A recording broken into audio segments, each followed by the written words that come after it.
Yeah, Michael, you know, you talk about this whole domestic violence aspect of this case. I honestly feel like that's the weakest part of the defense's case. And I mean, they had to, I guess they had to make that claim. I think they feel it's legit, no doubt. But there's certainly questions I think this jury might have, because we found out today, at least I found out, that the first time that he physically abused her was the day she shot him. So, you know, I think all that's going to raise questions for this jury. But at the end of the day, for me, it's going to boil down to whether they believe something happened that put her in a position where she feared for her life. Whether she was a battered wife or not, again, that raises the stakes a bit, but I'm not sure the defense is going to get there on that aspect. If they can prove what she was saying before the trial, which is he promised her that I have ways of making people disappear. These are things that she's been on record saying. She's gonna have to testify, by the way. There's too much open questioning here. And we just saw in the Marsha Thompson, in my opinion, when you say that I defended myself under the battered spouse theory, you have to testify. So when she testifies, all of this, the jury has to believe her. In my opinion, juries tend towards the inflammatory.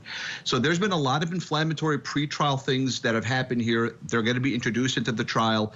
But in my opinion, like she has to prove to the jury that this guy was a monster, or he was a saint, but he was reaching for a gun. He was going to kill me. He promised me he's going to kill me. He abused me that day.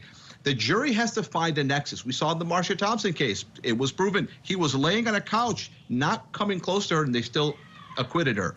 So I've seen people get convicted with less, acquitted with more. So it really comes down to how the defense really structures this, and those crime scene reconstructionists are going to be very vital for both sides.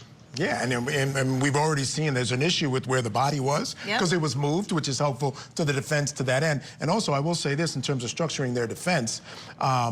The judge hasn't ruled yet if they'll be able to get their expert to testify that she suffered from battered woman syndrome. That's right. And Florida law is very specific on that. You have to have lived with the person. You have to have had repeated events of physical abuse. I'm not sure they're going to be able to argue battered wife syndrome. That's right. And that was, I mean, there was a big development of the law as it changed in Florida, and I absolutely agree with you. So we're